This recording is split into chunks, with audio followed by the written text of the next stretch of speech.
Okay, so we're going to start by creating a Mila material, and we're using Mila so we can take advantage of the render pass options that it offers down the road for when we're rendering. And so the Mila starts with a standard diffuse layer, but we have to add an emission layer because it's got to cast its own light, so it's not going to respond to lights in the scene. So by pressing the plus layer, we need a weighted layer so it'll happen over the whole surface. Down at the bottom, an emission layer. And we just have to turn the intensity down to 1 for that. So it's in the color that we want to place, the color of the emission layer that we want to place the file that we want to project. So we'll just click on the map button here. What's a weighted emission layer? Yeah, weighted emission. And color. Yeah. And you just click file. So just turn intensity to 1, but when you click on the mapping button to, for the color of the emission layer, it'll open the Create Render Node option window here. Instead of just clicking on File, right-click on it and choose Create as Projection. Yeah. Okay. So now I don't have a render camera or a projection camera yet, so I'll have to create one. So I'll just create camera, just a regular camera, and I'll call this Proj Cam.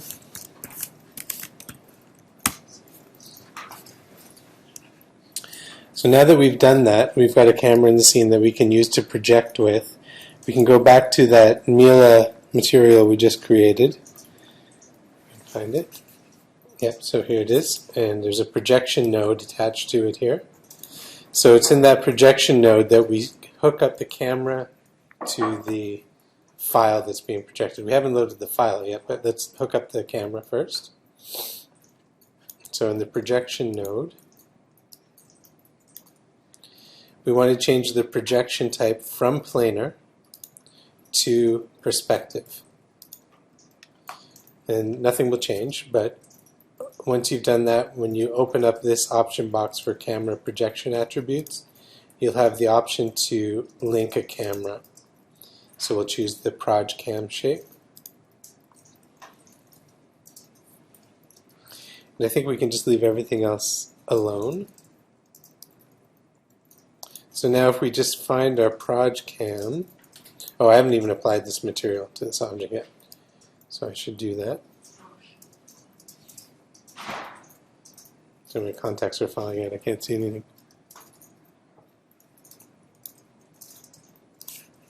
So I'll just select these two.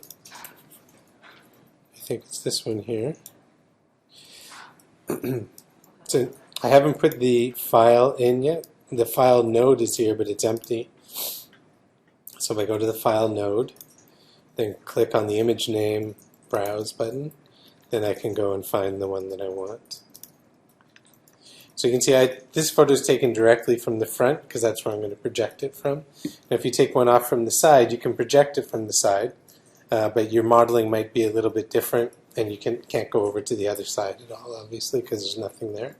So I'll just open this one. Now, if I find my Proj Cam, which should be in the middle of my world here, I should select it with the outliner instead of being a dummy. And then I can move my projection camera so it's projecting. So I've obviously already modeled this stuff, so I'm just moving it into place. So you can see what's happening here. So the farther out, the bigger the projection would be. And moving close to get it the way we want. Okay. And you can see that it's tiling. I can just leave that tiling alone. It doesn't really matter because my shot cam is set up such that I don't see any of that tiled part. If you did want to turn off that tiling, that's in the Place 2D Texture node that's connected to the File node. And you can just turn off Wrap, U and V. Yep. Can you use a surface shader instead of the Lila? here in the viewport remains black. Is there a way that you can change it? Did you press 6 on your keyboard? That's it. Yeah, so just as a reminder, you guys know 4 is wireframe, 5 is shaded, but 6 is textured. So that's the only way your textures will show up. If you hit 6, if you hit 7, it will show textures and lighting in the scene.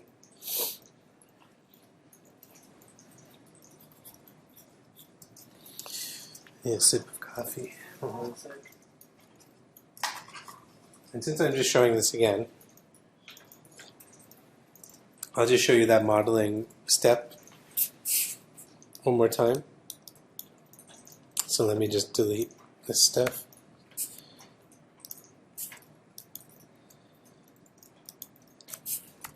So if I want to draw a curve on the surface of an object, I can select that surface and make it live by pressing the little horseshoe magnet up here at the top in the status line, and then go to my curve drawing tools, create curve tools, CV curve. Oh, I'm having the same problem I did before. I have to fix it again. So I just want to smooth this before, because it's actually in one mode. So I'm going to mesh smooth this object a couple of times. So now I can stay in one mode and it'll still be smooth. Now I was having some problem with the curve tool, so let's see if I can fix it. So I've made it live again. It says P-Sphere 1 is live. I should have renamed it, but I didn't. Create curve tools, CV curve. I'm just going to open up the options here. That's fine.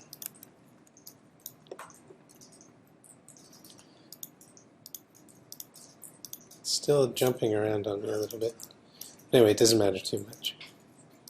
So I'm just going through and drawing a curve that matches the shape of where the eyeball interacts with the soft tissue around it.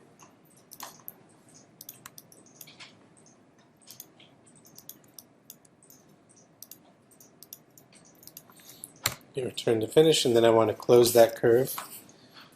So with it still selected, I'm going to go to curves, open close, and I can probably just leave it the defaults. Just make sure keep original is turned off. You don't need that. That just makes a duplicate that remembers the history, so if you change the original, the new one will change. There we go. Just what we want. So now that I still have this selected, I'm going to delete its history. I'm going to duplicate it, Shift-T, duplicate, and just scale up that duplicate. And now I can loft between the two. So select the close one, select the second one. What am I doing? Lofting. Surfaces, loft, open the options, and just change it to polygon output. There we go. Easy peasy. Now this polygon is reversed, so I just need to go into mesh display and reverse the normals. Delete its history, freeze transformations, blah blah blah. And then apply that same Mila material to it.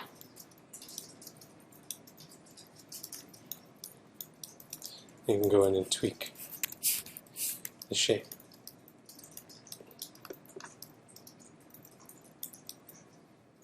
So the good thing about this is like it all holds up pretty well even when you get in close, because it's such a high resolution photo that I'm using. You can start to see, I mean this is a hardware rendering, so it's not going to be perfect, but even if I were to render up pretty close, there's still a lot of detail in the photo. Oh, it looks like I still have ambient occlusion turned on. That's why it's rendering so slowly. So I'm just going to go back in here and turn those on.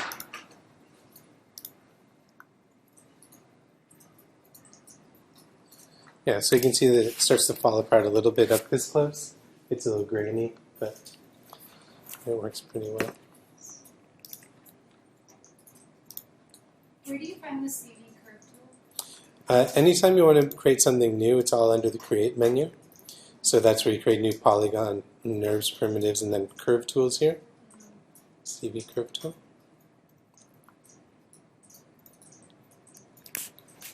And to make it live, again, you just select an object and press the horseshoe up here. And deselect it to turn it off.